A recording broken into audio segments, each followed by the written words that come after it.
Okay, I have the running order here with me, Grant. Okay. It says that you are in on the second half of the show, so that will be around 6 p.m. Okay. So can I come and sit at 6, or would I be safe? Yeah, you will be safe. You are more than welcome to stay in from now or come in at 6. That's still fine. Yeah, and you mute me. I don't need to mute myself. Eh? Yeah, when you come in, I'll mute you because, of course, you're coming into an already going on conversation. Yes. Okay. Yeah, that's perfect. I just Thank don't you. see a mute button, so I assume you're doing that. Yeah, I'll do it. Okay. All right. Thank you. Thank you. Cool. Bye.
Agnes, hoe lyk dit?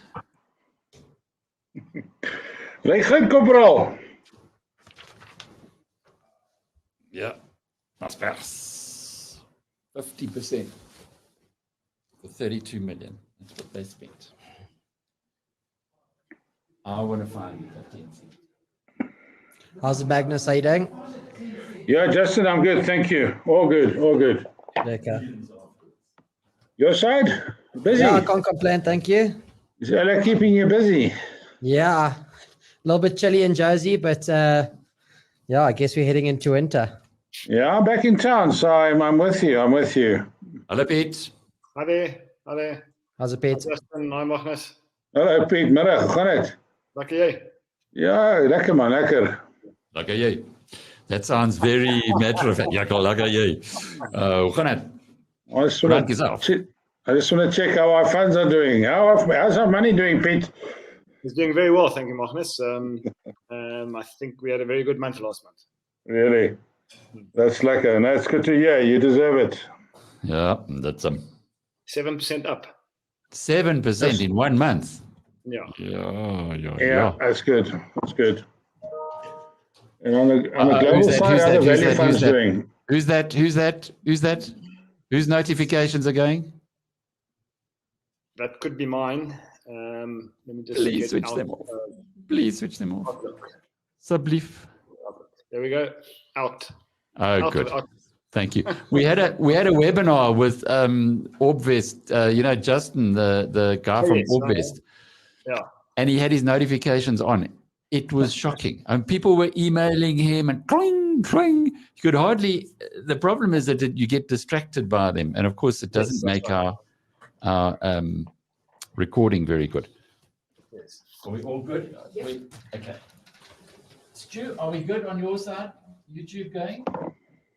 Or is Clive just jibber jabbering with you?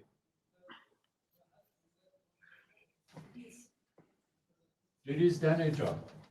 We want the two guys who are sitting there jibber jabbering to do their job too. Are you on? Are you on? Can we start? Oh boy. Okay, sorry. A little technical issue here. We only have a minute to go, so we're in. Start again recording. No, the YouTube's coming. I'm saying the stream is still here. This one's still on. I just paused it down.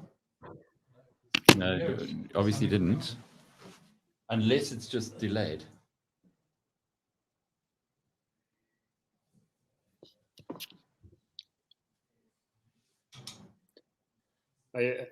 Alec, you'll be happy to know I've ordered my microphone from Takealot. I haven't got it yet, but it's on its way. Oh, thank goodness. Thank goodness. It is it makes a huge difference, Pete, when you've got that. And then and Magnus has got he's like doing his switchy impersonation today. No, what? Oh, you haven't got one of those? The countryman. No. Switches, switchboard operators. They don't exist anymore, but okay, let's just double check. That's all good. Okay, so we ready to go. What happens, guys, is that we're a little delayed with FMR, so it's about 25 seconds. So we just have to let them know that our feed's coming through. Okay. Starts in 25 seconds.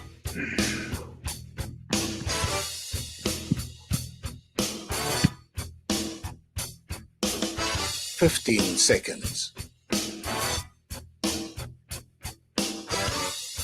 10 seconds.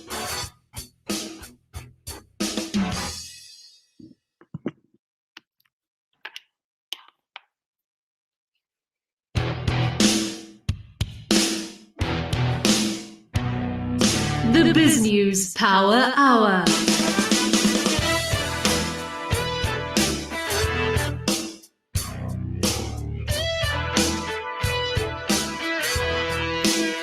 Welcome to the BizNews Power Hour, where we give you the rational perspective on business news that matters.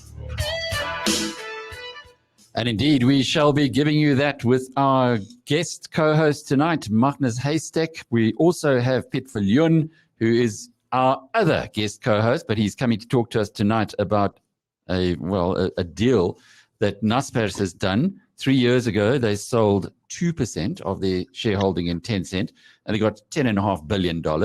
They've just decided to sell another 2%, because they can only do it every 3 years. And this time they're banking $15 billion. Also tonight, we're going to talk about the demise, value destruction par excellence of Piet Viljoen. Do you take a flyer at what's been the biggest value destruction in recent times? 3 billion rand market cap 5 years ago. Today, Nux. There's been a few like. I'll tell you, the guest tonight is Gidon Novik, so that should be a clue. Okay, well that's Comair then, isn't it? Comair, what a disaster. We will be talking to Gidon about that. He left Comair long ago. His family hopefully sold all their shares because they were Comair shareholders a long time ago. But we will be talking to him about that spectacular destruction of value. And then Grant Patterson. You must remember him, Magnus. He was the enfant terrible at, I hope I pronounced that correctly, at Massmart, 36 years old when he took over as CEO there, went on to be CEO of Edcon, and he's now got a new job. It'll be interesting to see what he's done. He's had a fantastic career, ups and downs in his life. Extraordinary story that of his career, as you say, Grant Patterson. So we'll be talking to Grant about his new job. And then a really big story coming from the Cape, where Plet ratepayers are taking the municipality to the Constitutional Court. And this after the manager of that municipality was found to be guilty of financial misdeeds, misappropriation, and the municipality or the council just overruled the fact that he should have been fired and reappointed him. So the ratepayers are now taking all of that to the Con Court. It's lots of interesting stuff coming up on our BizNews Power Hour tonight. But first, let's get the news headlines. Here's our Melanie Nathan. Prosus has announced its intention to sell up to 191 million shares in Tencent Holdings Limited, reducing its stake to 28.9%. The company intends to use the proceeds to increase its financial flexibility and invest in growth. Prosus has committed to not sell any more shares in Tencent for at least 3 years. In a statement, Prosus chair Koos Bekker said, "Tencent is one of the world's best growth enterprises. It has consistently delivered value since listing in 2004. Prosus' commitment to Tencent remains steadfast." The International Monetary Fund has revised its global growth expectation upwards for both this year and 2022. The 2021 GDP growth estimate is higher at 6%, while the estimate for next year has been increased to over 4%. The positivity is due to faster than expected growth in developed economies. The IMF's growth estimate for almost all other countries, including South Africa, has also been revised higher, suggesting that the global economy is adapting to the impact of COVID-19. In terms of the risks to the growth outlook, the biggest concern is the speed of vaccine distribution. Much still depends on the race between the virus and vaccines, writes Kevin Lings, chief economist at Stanlib. Meanwhile, a business confidence index compiled by the South African Chamber of Commerce and Industry fell in March. While the index average improved in the 6 months through March compared to the preceding 6 months, it's important for authorities to address policy certainty, structural impediments, and low investment ratings that are still preventing the economy from breaking through the current impasse, Saki said. Further afield, Norway's $1.3 trillion wealth fund has made its first investment in clean energy infrastructure.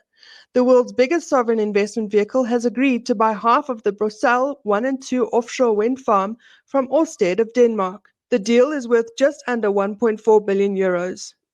This is the first time the fund has tapped into $14 billion set aside for renewable energy acquisitions. Norway's Wealth Fund will become a joint partner in generating enough energy annually to power roughly 1 million households in the Netherlands. I'm Melanie Nathan, and that was your BizNews Flash Briefing.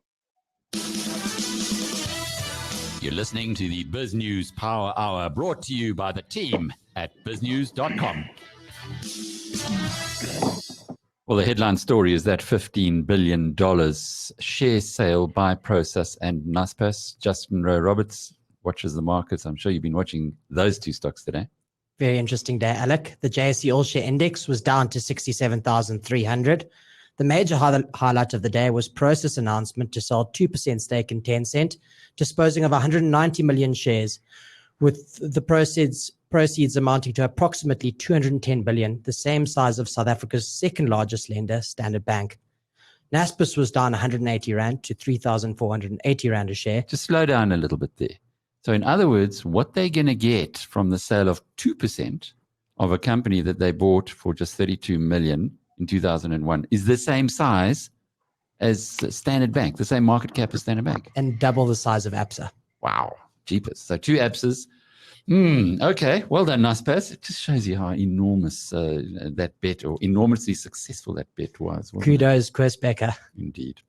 Prosus was down 70 rand to 1,600 rand a share on the back of the announcement. The Purple Group, the holding company of Easy Equities, was up 10% to 1 rand 12 cents a share on the back of an upbeat trading statement. The company's results are due Friday. Sanlam was the biggest loser on the top 40 today, slipping 6% to 56 rand a share. Some interesting moves in the currency markets today, with the rand flat against the dollar at 14 rand 52 cents, stronger against the sterling at 20 rand, and weaker against the euro at 17 rand 28 cents. Gold is flat at $1,738 an ounce. Brent crude is trading at $62.20 a barrel, and the premier cryptocurrency will put you 825,000 rand a Bitcoin. Magnus Haystack is looking on as our guest market commentator this evening, and no doubt thinking about all those Naspers shares that you own and why would the share price go down. Pete's going to tell us in a moment why, after such good news, or apparently, the share price fell. But are you a holder of Naspers directly or Naspers Prosus? Indirectly, I hold via some of our funds. We do have them. You have to have them as a South African investor, not directly. Unfortunately, I used to work for Naspers, and I should have done what Chris Becker did in those days. He said, "Don't pay me a salary, pay me in shares." And he's never earned a salary since he started at Naspers. We were there at the same time when we saw this bright young man strutting up and down the corridor, and he was the talk of everybody. Just come back from Columbia University with a master's degree in communication, and he was talking stuff that we, hard print journalists, we didn't know what he was talking about. But nevertheless, long story short, we went into direct cable TV and all that followed after that. And then, of course, that big investment, one of the biggest private equity deals ever in the history of stock markets, $32 million. And what is it now? $240 billion. I mean, every South African pensioner, a member of an investment fund, it doesn't matter what you invest in South Africa, owe a special deed of gratitude towards Chris Becker, because 25% of our market, without an Naspers deal, we would have had a very, very smaller pension today as a consequence of that. A very good way of putting it. Also, he could use his chump change to create Babelungstorrent, one of our premier wine estates. Piet Viljoen, this deal today really puts it in perspective, doesn't it? When, as Justin said, so they're going from 31% down to 29%, and that the money they're raising, that's ownership of Tencent, is worth the same as all of Standard Bank. Quite extraordinary. Yeah, I think that puts the investment in perspective. And Chris has done a huge investment. I mean, it's a world class. It's one of the top 10 investment outcomes ever in the world by a South African. So I think kudos to him. Kudos to Naspers. Have done very, very well. What about the sale today? It's not exactly. It's 3 years and 2 weeks since they first started selling their 10-cent shares. That was on the 22nd of March, 2018. They sold 2%. They got about $10.5 billion at that time. Now they're getting 15 billion this time around. So it shows what the share price has done. But at that time, they said they wouldn't sell any more shares for 3 years. So 3 years, 2 weeks later, they're selling another 2%. Can we kind of write it in now that Naspers will be every 3 years will be selling 2% of its holding? I hope not. If I was a Naspers shareholder, which I'm not, but if I was one, then I would be quite upset because they're selling probably one of the best companies in the world and investing it into who knows what, food delivery and other things, which are just not the same quality businesses. And that's what the market is saying by putting this big discount, because everybody's talking about the big discount on Naspers to its underlying holding in Tencent. I think it's something in the order of 50%. The market is telling Naspers, please stop doing that and rather unbundle Tencent. Give it to us so that we own Tencent directly. But Pete, as a businessman, there is no way if I'd made an investment into another company and it had done very well, that I would give that away to shareholders. It doesn't matter. You want to use the value of that investment to grow your own business. Except what they're selling is doing better than what they're buying. So they are destroying value the whole time. I mean, the 2% they sold 3 years ago, they sold for 10 billion. Now they sold 2% for 15 billion. They've cost shareholders $5 billion effectively. If they didn't sell the 2% 3 years ago, they would have been $5 billion better off. But but where did they put that 10 billion? That's the question, isn't it? In food delivery businesses and other investments which have not done as well. They have not done as well. And by the way, if you own an asset and you unbundle it, you still own the asset, whether you own it via the holding company or whether you after unbundling own the holding company plus the unbundled company. You're in exactly the same position as a shareholder. But you need the cash. You need the cash to grow things, to build the business up. And surely that's what they're doing now. Yes, but they are selling one of the best businesses in the world to invest into poorer business. And that's the crux of the argument that the market is making.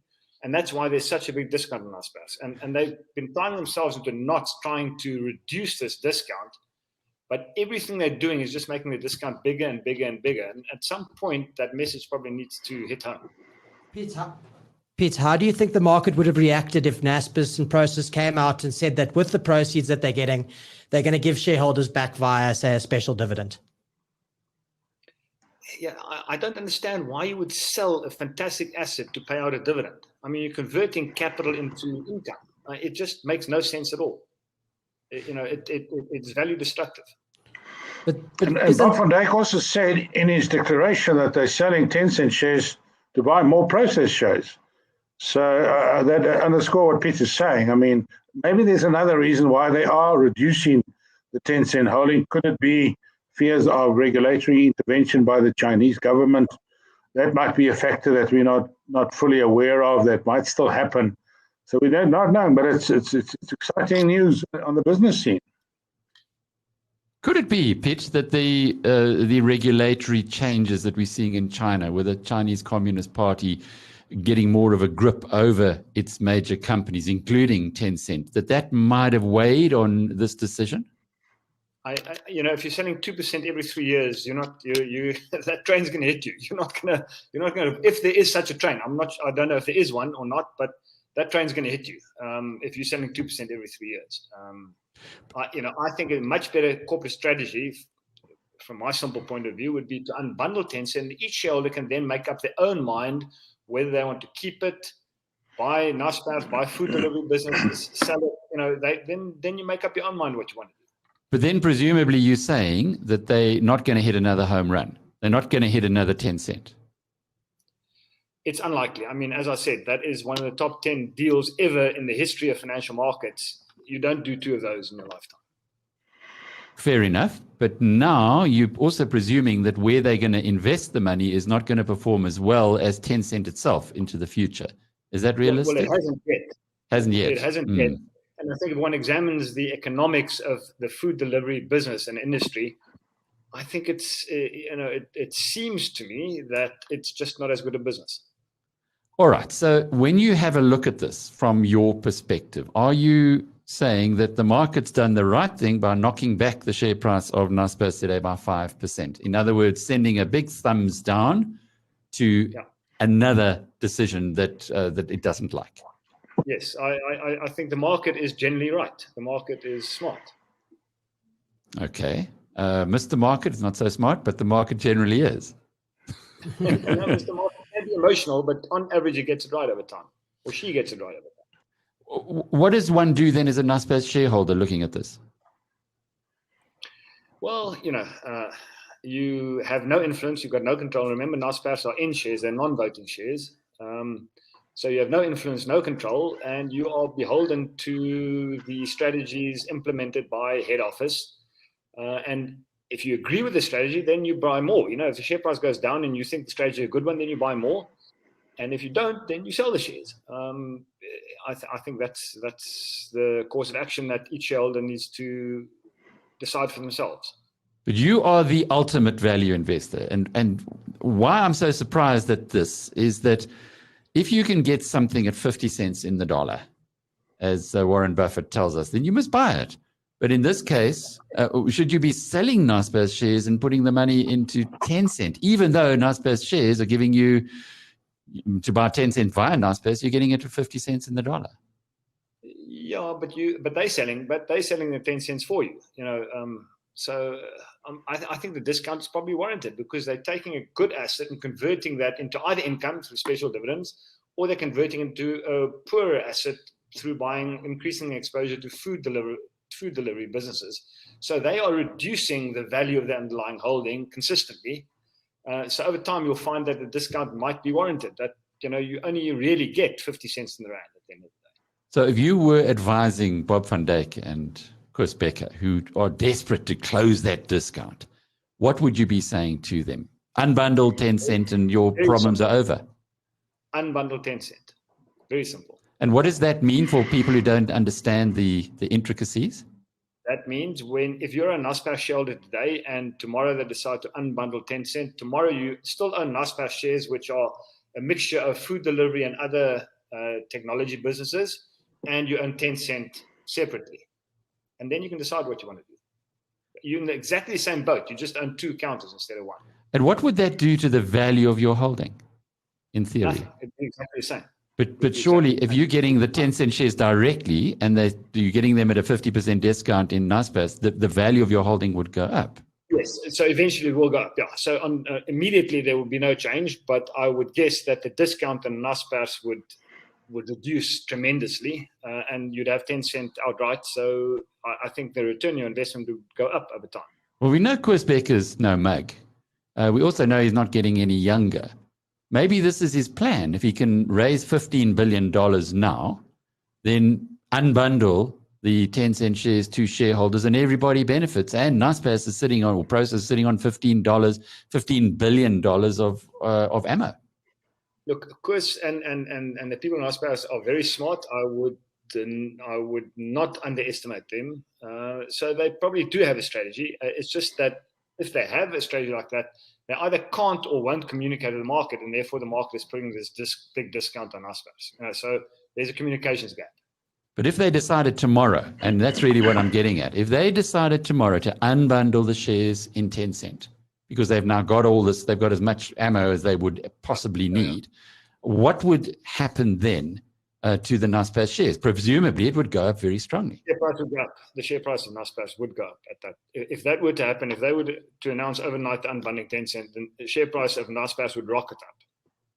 Magnus, that surely says that the retirement fund or retirees in South Africa, or retirement fund owners, given that Naspers is such a big part of it, should be agitating for something along those grounds. I think, well, first of all, I think Pitt's analysis is very accurate. And it's typical from an analyst who cuts out the rubbish and gets to the point.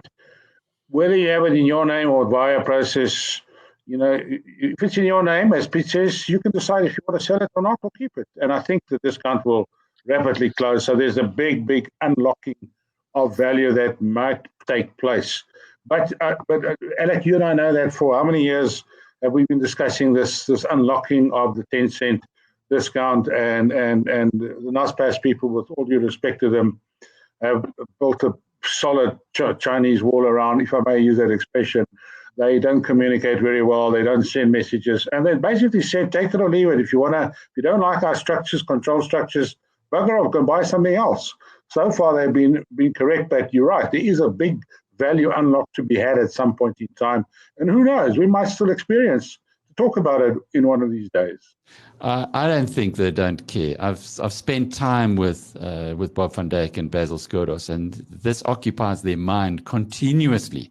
The discount between the two. Maybe there is something going on here. Well, we will only know in time. The next story is the opposite.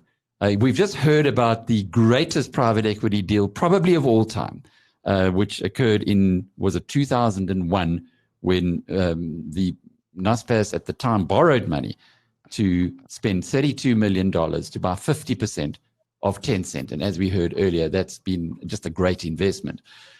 The opposite side of the scale is an airline called Comair, which manages British Airways, Kalula.com, and was once run by Gidon Novick, our next guest. Gidon, lovely to have you on the program tonight, but it's kind of a bittersweet day. Here's a company that your family was heavily invested in that actually helped to grow. And today it's effectively worth nothing. I look back in 2016, 5 years ago, it had a 3 billion rand market capitalization. Today, Justin, what's it down? 99, what are they getting? Just over 4 cents. 4 cents. So it went from 6 rand a share in 2016, and shareholders are going to be getting 4 cents out. Is that right? Exactly. How do you feel about this when looking at it, Gidon? Could it have been avoided? How's it, Alec? Sure, interesting question. I mean, I suppose it's a story of every industry. It goes through cycles and business models change. Myself and my father, as you know, were involved in the business for many years. We left about 10 years ago. We were both quite happy to be out of the airline industry. And the models changed. You know, there's a lot of factors which, you know, I think are required for a successful airline today.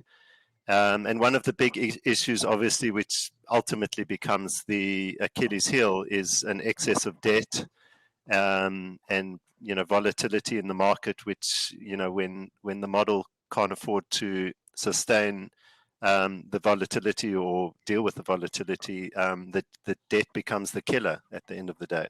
How was that debt built up? Well, I mean, the debt in that business and in many airlines around the world is built up on aircraft, and you know, a bullish view of the future and purchasing new aircraft, and you know, getting the cycle wrong. There's massive cycles in this industry, and that, you know, those cycles have a dramatic impact on the cost of the major asset in the business, which is aircraft. Interestingly, if you look at what's happened now with COVID, is that aircraft values have come down by about 2/3 from about a year ago. So if you think about that from a kind of entry point of view, you know, if you get in at the wrong time of the cycle, and if you take on debt to finance these expensive fixed assets, it's very difficult to recover. Gidon, in the United States, there are many more airlines, and they seem to have been kept alive by government. In South Africa, we haven't had that kind of support. Well, not generally. I mean, obviously, one airline's been very, very heavily supported over the years, you know, to the effect of, I don't know, 30 billion or a massive number. That's obviously coming to an end. I think, you know, state subsidies certainly in this country are not affordable going forward. But that's been a big factor. So, you know, it's kind of distorted, I guess, the inherent risks in the industry, particularly, you know, which become exposed in an environment with excessive debt. Pitt, one of your former colleagues from the time when you were at Investec Asset Management, John Bickard, used to love Comair as a great value play. I'm sure he's smart enough to have departed any holding that he had. But was there a time that you would have considered this as a good investment? There was a time I did look at it, but it's not really an industry that is fundamentally attractive most of the time. There comes times, the survivors, after a period we've gone through now, the survivors offer you a buying opportunity. Unfortunately, Comair wasn't one of the survivors for at least the equity holders. But I think globally, if you look around the world right now, then some of the airline stocks are actually doing really well, the guys who've been able to survive. So it's a very cyclical business. And if you can get in at the right time, it might make sense to allocate a small amount of capital to the industry. But on average over time, it's not an attractive industry for equity owners to be a permanent financier of. So Gideon, what Peter's telling us is that your new airline lift is a folly, or you could have found a better place to put your money. I'm sure you'll disagree. Yeah, I mean, it's most certainly is a risky business with these massive cycles. I mean, our take on it, well, certainly my take on it, after having mixed experiences in the industry, is really to try and build a fundamentally different model. The model can't have a lot of debt. Debt, running out of cash ultimately is what kills businesses, and excessive debt, certainly in the airline industry, is at the core of that. So that can't happen. With demand being so volatile, and particularly now with COVID, one needs to be so flexible and agile in the business model. In other words, in our model, in the lift model, we're able to scale up and scale down very, very quickly and very, very easily, ensuring that we've always got a very low fixed cost base. So I think that's a model that is sustainable. I think that's a model that's durable over the long term. And I think globally, go ahead. Magnus, no, the world is changing, isn't it? When you hear what Gideon's saying about various models being brought in a much more, almost like a gig economy model that he's describing there. I've just looked on Wikipedia, and there's a list of defunct airlines of South Africa in the last 25 years, and there's about 30 airlines that have gone bang. And I'm talking about One Time, Nationwide, Sun Air, Skyway. I mean, it's just a host of them. And that's what's so fantastic. And here comes Gideon, who's been in the industry, seen it crash and burn, and he said, but I can do it better. I can do it better next time. There's a newer model.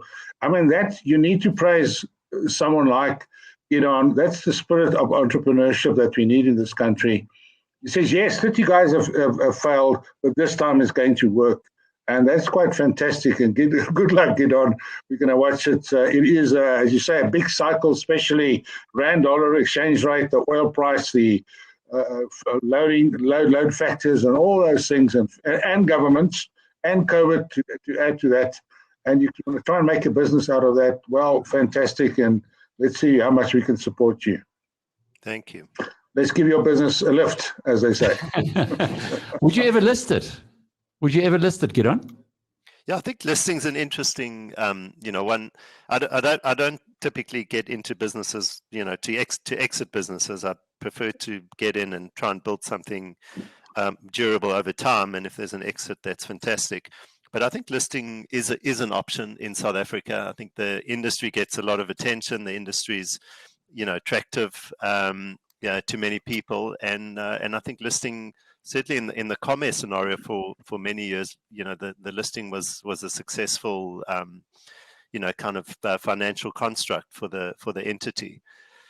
So we would be keen, obviously, only once we've built a solid track record to do that. The thing that baffles me is here you've got Comair competing against South African Airways, which is heavily subsidized by the state. So already Comair's got an unlevel playing field. Yet it managed for years and years and years to make a profit. And comes the departure of you guys, the entry of Bidvest, who's supposed to be very good managers, and it's gone bust. Yeah, I mean, I think competing with the state had there were two sides to the coin. The one was obviously unfair in terms of the subsidies and the commerciality of the business. But on the other hand, it's these businesses are built on culture. They're built on they're customer service businesses. And they got to have the right culture. They got to have people that are motivated, that are inspired, that want every single aircraft to take off on time, that want every customer to have a good experience, want every piece of luggage to land in the right customer's hands. So it's difficult to do that in a bureaucracy. It's difficult to do that without the right leadership and without the right culture from the start. And it's always easier, I think, to build culture in a new business than it is to do it in an old legacy business. But Peter does say something to us about Bidvest post Brian Joffe. I think it does. I think maybe they got too fancy with the financial structuring there. But I think what Gideon says is spot on. I mean, a business culture goes a long way to determining the outcome of the business, whichever industry you're in, whether it's a commodified industry like the airline industry or a specialist industry like Tencent.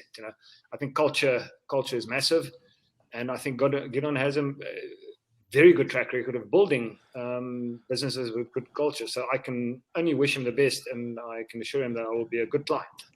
Well, that's nice to know. Magnus, are you going to be a client as well, given that you've also done that as an entrepreneur? You've built a very sizable business from scratch, second time round? Of course, we'd like to support Gideon. We've known each other for a very long time, and in his previous businesses, I think you omitted to mention that he started Discovery Vitality for Adrian Gore, and a huge success there as well. And then moving on to Sections 12J companies. We'd love to support an entrepreneur. It's a spirit that we sorely lack in this country. We've got too many civil servants running the country. We need entrepreneurs to run the country. Reminds me of a speech. I was in San Francisco. I think it was at a Google function, and one of the main speakers to talk about their new venture got up and proudly said, I've gone bankrupt 4 times, but the next company is going to be the big one, and we need that culture in South Africa. In South Africa, we don't support our failed businessmen as much as we should. I like it very much. Well, thanks, Gideon, for gracing us today. Before we leave, what happens, Justin, to the shareholders now? So it's becoming an unlisted entity from today, and the equity holders are getting 4 cents a share. I'm not too sure when that payout will come, but 4 cents. If they want 4 cents. Exactly. Otherwise, they just get stuck in an unlisted company, which they can't trade, presumably. For sure. Horrible end. Pitt, you said earlier when we started that this isn't the only destruction of value, but it's got to be right up there in percentage terms. Yeah, in percentage terms, if you go from 3 billion to just about nothing, that's almost 100%. You can't do much worse than that. Well, good to have you on the program, Gideon. Pete, thanks for joining us as well. We're going to take a little sidestep now by listening to our colleague, Jared Neves, who actually looked at a car that I don't think any of you well-heeled gentlemen would be buying, but certainly it's one of the most popular cars in South Africa. Let's hear what Jared and Jackie had to say about the VW Polo. I'm Jackie Cameron for BizNews. With me is Jared Neves, motoring journalist for BizNews. Jared, today we're talking about the Volkswagen Polo Vivo. Is this a popular car? Yes, it's actually South Africa's best-selling car, and it has been for a number of years. Well, one of South Africa's best-selling cars. The Polo Vivo enjoys great popularity with local consumers. Why is that, do you think? Well, plenty of reasons. I think number one, obviously, is VW enjoys a great reputation in South Africa. It's almost seen as a desirable brand in South Africa, especially with younger people. And of course, their reputation for durability and reliability and excellent build quality, which even this Polo Vivo, which is their budget offering, has a beautifully built interior. It really feels like a quality car. The Vivo, of course, starting at 218,000, I think, around there at least. The Vivo, it offers really good value, and it's just a practical, sensible car that appeals to a lot of people on various levels. I used to really aspire to owning a VW, and my first new car that I bought was a VW. And 3 days after I bought it, brand new car, packed up, and I called VW and I said, I've got the dud car, I've got the Friday afternoon car, you need to replace it. And they didn't replace it, and they kept it for 3 weeks and tried to fix it, and this car had endless problems. And they were never nice to me as a first-time buyer. So I decided I will never in my life again buy a VW. So I'm quite interested to hear you saying that it has a reputation for safety and reliability. I mean, I think, like you said, you had the one in a million, because Polos are known for their durability. I mean, the one I drove, for example, we took on a road trip over the Christmas holidays to the Northern Cape, and we ended up on a 150-kilometer gravel road, and this little Polo, it took this road in its stride, I mean, obviously, the rocky bits you had to traverse at about 20 kilometers an hour, because at the end of the day, it's not an SUV. But I was genuinely impressed at this little car, at how stable and solid it felt on a gravel road that would be more suited to something like a Toyota Fortuner or a Land Cruiser. But yeah, generally, Polos are very reliable. You hear very few horror stories with them with regards to mechanical issues, so to speak. You've said in your article on biznews.com that the rival for the VW Polo is the Toyota Starlet, and you've also mentioned the Ford Figo. Which one would you buy, given the choice? Out of the three, I would have to say it would be a tie-up between the Vivo and the Starlet. Possibly the Starlet. This car looks a bit boring to me and a bit dated. What do you think about the design? Quite right to say that the design is dated. The Polo Vivo is actually based on the previous model Polo, the previous generation Polo, and it is sold alongside the current Polo as a budget offering. But the one thing that the Polo Vivo does have in its favor is that because of its conservative, rather demure design, it doesn't look out of place or out of date. It hasn't aged badly compared to other vehicles of its time. And if you consider that that Vivo shape was first seen in 2009, 2010, I think it still looks reasonably fresh for what it is. So maybe a classic design that isn't offensive. Yeah, it's certainly not going to offend anyone, or no one's going to look at it and go, it's quite a strange looking car. It's quite on the radio. It's got a more mature, more sophisticated image than most of the cars in its class, which I think most people like, that upmarket look. I see you've tactfully described it as an unpretentious car that does what it says on the tin, and brilliantly at that. The trim line in particular, it's not going to blow you over with its list of standard equipment. I mean, you get the basics: air conditioning, power steering, 2 airbags, and so on, a few safety features. But I mean, it still has hubcaps. It doesn't have color-coded door handles or mirrors. It's not a very well-spec'd car. I mean, if you want something with more comprehensive list of features, you would have to go for the Comfort line or the High line derivatives. But the Trend line, for what it is, if you're just looking for something to nip about town, perfect for a student, perfect for a first-time buyer. It will offer you everything you'd reasonably expect from a little car. So it'll get you from A to B, but it won't set your heart on fire. No, and I think that there is a large market for a car like that, for people that just want to get in, turn the key and go, knowing that they are driving something that's beautifully built and that should last them a lifetime. But you also have to remember that VW has a huge following within South African youth. So a lot of people buy the Polo Vivo and modify them. I just think that VW has such a good reputation with South Africans that they, like you said, it's a very aspirational car, especially for the youth. You buy into the VW brand with the Polo Vivo in the hopes of one day upgrading and getting something like a Golf GTI or a Golf R. Grant Patterson joins us now. Cheapest, Grant. Last time you were on radio was you got very famous with what happened at EdCon, and today you have got a new job. Yes, I've joined Servest as of the beginning of this week, and it's a really exciting opportunity. So back to work. How well do you know Kenton Fine, who's now your chairman at Servest and the founder of the group? Yeah, strangely, despite having sort of reasonably common parallel careers, but in very different environments, we've never met before. So, I started chatting to Kenton and Dennis, his partner, in December, and I've really got to like and know them, reasonably well. Big business. Yeah, service. It's certainly a big business, and it's well diversified, and it's a reasonably complicated business. It's made up of a lot of acquisitions, but very cleverly, I think, has been positioned as a single brand service offering to its customers, and certainly it seems to have been very effective to date. Now, you've been around for a long time. You were also an early achiever. If I recall, you took over from Mark Lamberti at Massmart when you were 36 years old, which was then second biggest retailing group on the continent. So when you look back over that period, you must have built quite some experience. Why go back into business now? Or maybe a better question is, how are you going to apply all of that view from the top that you've been privileged to have over so many years? Yeah, that's a very good question, and there's two parts to it. So in terms of, why have I decided to go back, is I have been in retail a long time, and I've been trying to get into a new industry.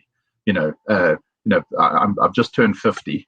I'm too young to retire, and I'm probably too long in the teeth though to stay in retail. At some point, I think you've got to step aside and let others have a go. So I've been looking to get out of the industry, and the services industry that Service finds itself in is an adjacent industry to what I'm used to. It's a larger number of employees, deep involvement in the community, and so I feel like I've got enough of my experience that's valid, particularly in transitioning a medium-sized company to a large-sized company and getting over those growing pains.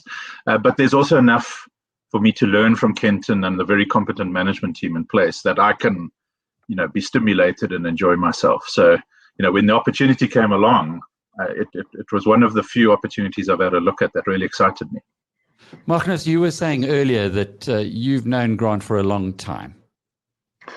Not personally, but watching his career, of course, from, as you're saying, at 36, he was the business blue-eyed boy, and from Massmart he went on to Edcon, and as you say, that famous interview which endeared him to a great many people in South Africa. I think it was on Bruce Whitfield's show, when he showed a bit of heart that, when you're dealing with layoffs, you're dealing with real people, real lives, and it got to him. So yeah, all kudos to you, Grant. Good luck in your new career. We're gonna is a listing in the offing, or what are your plans with Service? I've just arrived, and certainly there's been no discussions of that. The Service has great shareholders. Kenton in his private capital business is still a significant shareholder, and I'm looking to Kenton to show me the ropes in the industry and teach me a little bit more about the entrepreneurial world. But it's also got KTH, which is a Black Economic Empowerment Trust, and that's, of course, in the industry that Service is in, is a very important shareholdership, and I've met and enjoy all of the management at KTH. So I would imagine for the moment the business is best positioned where it is. What have you learned, Grant? What is the biggest thing you've learned? And Magnus was saying earlier on Bruce's show where you showed a lot of emotion at that time. Did that come a little late in your career, or were you always a softie? No, I've certainly always been a softie. I don't mind to admit that. It is the first time in my life, in any part of my life, that I haven't paid a supplier or paid a debt that was owed. And apart from, as Magnus correctly says, as the reality of Edcon's failure coming home, it was also just a new experience for me. I've never had to look someone in the face and say, you know what, you're not going to get paid. And that call that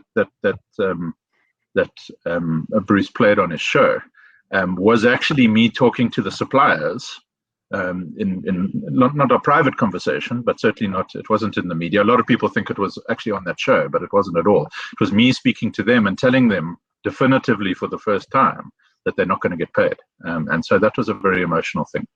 In terms of my biggest learning, by the way, that I've obviously, I've worked with some really great leaders, so I've got lots of learnings. But my more recent learning is just the respect one needs for debt. when the spreadsheet has got everything pointing upwards, and everything's positive, it's hard to imagine a scenario ahead of you where you may not be able to pay your debt, and the consequences of that, I think I certainly hadn't understood enough. When one breaches covenants and suddenly banks start feeling like they need to take control of the business, it's a disaster. I mean, banks will admit to that, and any business that's had that experience or disaster. So I'm going to be much more cautious about debt in the remainder of my career, and certainly spend more time reading security and covenant documents. And well, you inherited it. It wasn't something that you created. It wasn't, but by the way, I'm absolutely certain I didn't pay enough attention to those things before EdCon. It really, if one wants to do a short-term course in capitalism, run into a debt problem, you quickly find out what capitalism means. It's vicious, it's tough, and you're held to the letter of every single agreement you've ever signed. And rightly so. You're not paying people money back. And I think certainly I would share with others if they asked, is if you're going to finance risky ventures with debt, be very, very, very careful. I would advise people use equity to use debt to finance your historical business, but make sure that all future investment is mostly financed by equity. It's a much more sensible and much better for the business, by the way. You put your own business at risk and your employees at risk if you do that. Justin, as we were talking earlier, that was the Comair story, wasn't it? Agreed, Alec. But Grant, if I can ask you one question, what bit of advice would you offer youngsters just starting their career? I mean, CEO of MassMart at 36, there's a select bunch. I know Michael Jordan was also F&B CEO at 36. I mean, by 50, normally you're just hitting your straps as a businessman, and here you are as you seem a bit worn out. Yeah, I wouldn't say worn out, just a bit more circumspect, as one does as one gets when one's a bit older. You're right, though. Actually, what I did by being dragged along so early, so I was always a bit of a reluctant CEO. I wasn't the careerist chasing the opportunity the whole time. Some of it was circumstance, some of it was luck, being at the right place at the right time. But I remember people telling me at the time, the problem I was going to have, which is what is I going to do when I hit 50? I'm too young to be a person with 15 or years experience of CEO of a large listed company. So it's created a challenge. It's a welcome challenge, it's a great privilege that my problem in my life at the moment is what company can I run and what industry should I be in. So I feel like the Servest opportunity is me more searching for those early MassMart days again, where we were building businesses, buying businesses, integrating, shifting position for changes in the economy and the markets, and I get that sort of energy again. And I think one needs that. I certainly would prefer to be part of a smaller business. Servest is not small, but it's a smaller business that I can participate along with management and employees in growing and making successful, rather than getting a big business where you're defending and massive transformation and massive restructuring, and certainly in retail fighting the e-commerce players. That's going to be the next 10 years in e-commerce, either doing it yourself or fighting the new guys. Grant, given your experience and your expertise, would you not be better off starting your own business, creating jobs for South Africans, which we so dearly need? Yeah, so in my private life, by the way, so obviously I've got a private investment company I started called GPAM, where I have investments, by the way, in startups. I've done startups. I've done small stakes in private equity and gone alongside some of the private equity players. I've done, Black economic empowerment startups. So, that's the private part of my life. I do that. And I've had some successes and some failures, and it's been a lot of fun. So, very much I view I'm a professional CEO and an employee in my professional life, and I don't pretend to be otherwise. I think, that's what I've decided to be good at. But I do that stuff in my personal capacity. Well, as Magnus said, all the very best of luck with Servest, and it's very interesting to notice that you are going to be working closely with another very precocious talent. Kenton Fine started Servest in his early 20s, listed it on the stock market when he was 29, and has made a massive international success of his business, the South African operation being a big part of it, but the rest of the business, which was merged into an Italian company. And I think it just sounds like you guys are going to have a great fun there. Thank you again, Grant, on day one, for joining us here on the BizNews Power Hour. Thank you for having me. You're listening to the BizNews Power Hour, brought to you by the team at biznews.com. Well, as promised, we go off to Plettenberg Bay for the final story in our Power Hour this evening. And warm welcome to Peter Gaylard, who's the chairman of the Plet Ratepayers Association. Before you became involved in civic activism, which it is, Peter, what's your background? I spent most of my career in the mining industry, and then I trained as a chemical engineer and worked, in fact, for 30 years with Impala Platinum, and then spent 10 years at the University of Cape Town, attached to their Department of Chemical Engineering, before finally agreeing with my wife that we really ought to move to Plettenberg Bay, because we'd had a house here for many years, and it was a debate. I said to her, we've got two houses, one in Cape Town, one in Plet. It's crazy. She said, well, you don't sell Plet. So that was so we've been living here now about 13 years. And got involved in activism, civic activism, because of a very interesting situation. Just unpack what's going on in the town. Well, we have a town administration or management that got some very, very competent and excellent people in it, but also got some people who don't do their jobs, whether through negligence, incompetence, one never knows. And we also are quite satisfied there's a lot of things happening that are irregular, and we think in some instances illegal. And so we are trying to really promote sound governance in the town, and through the actions of the Ratepayers Association.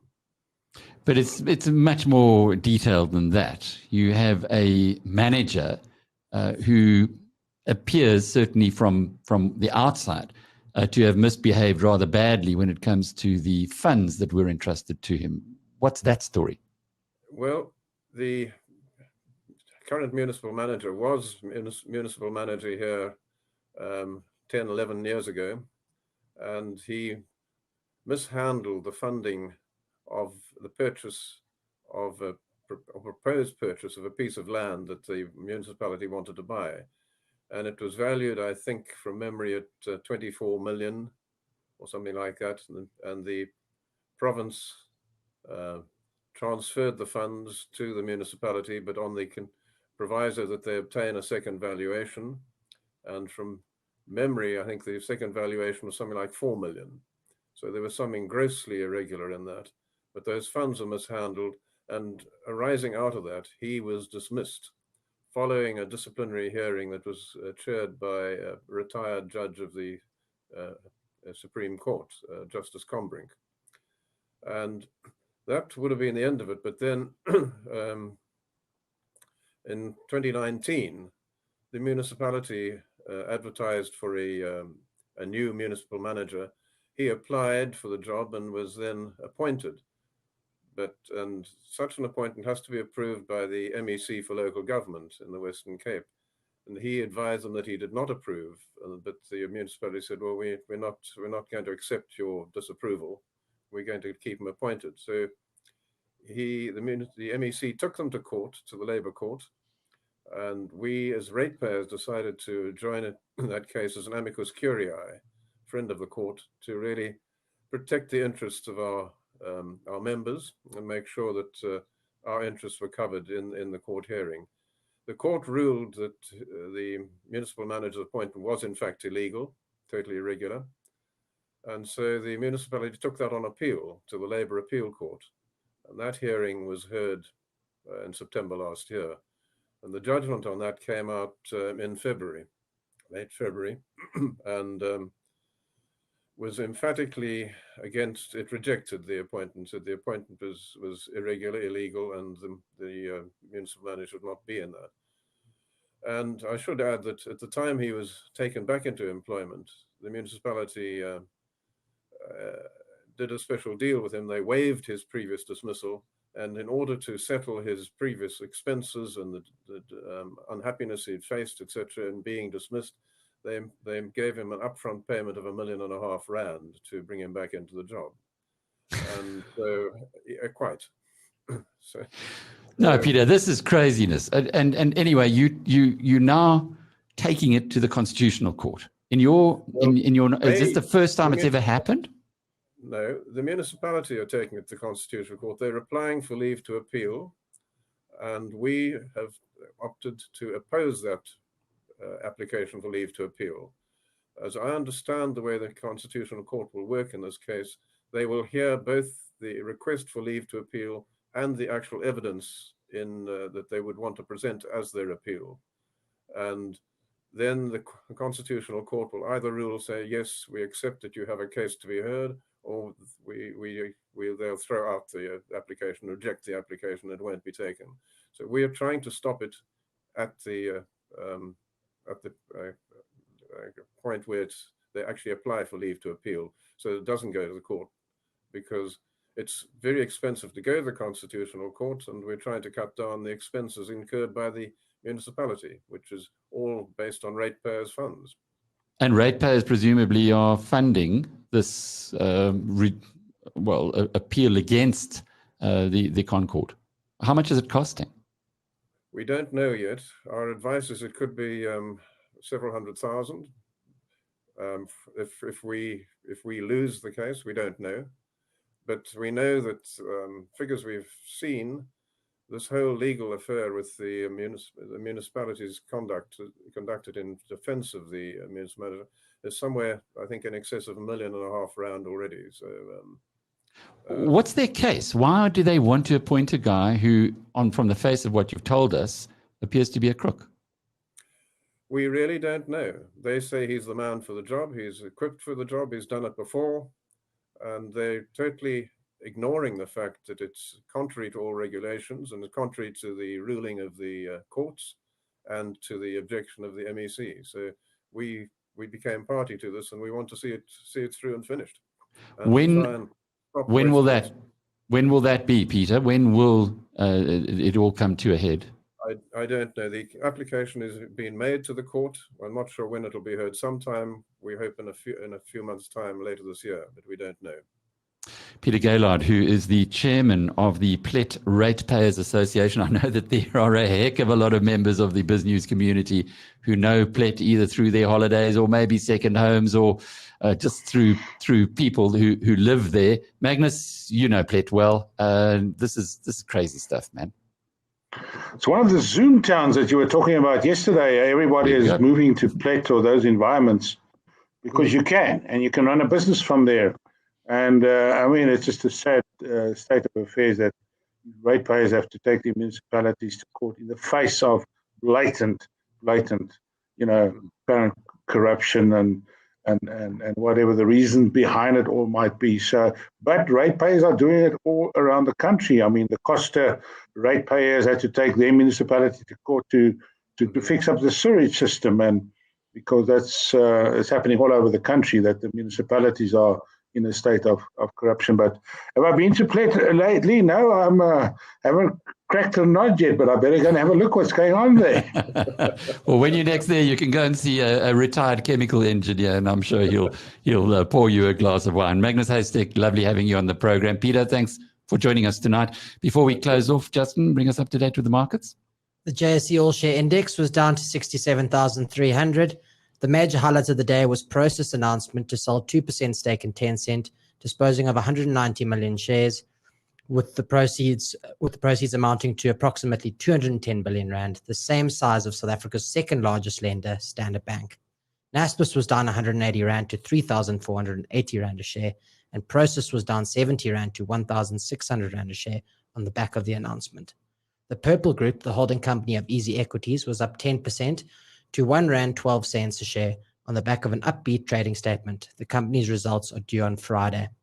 Sanlam was the biggest loser on the top 40 today, slipping 6% to 56 Rand a share. Some interesting moves in the currency markets today, with the Rand flat against the dollar at 14 Rand 52, stronger against the sterling at 20 Rand, and weaker against the euro at 17 Rand 28. Gold is flat at $1,738 an ounce. Brent crude is trading at $62.20 a barrel, and the premier cryptocurrency will put you back 825,000 Rand a Bitcoin. Thanks for that update, Justin. Well, we'll be back again with you tomorrow at 5:30. Don't forget you can tune in if you've missed part of the show or you miss one of our shows. How dare you? But if you do, you can get the recording, which is on the BizNews radio channels on Spotify and iTunes. Look forward to being back in your company, same time, same place tomorrow from our team here at BizNews. Cheerio.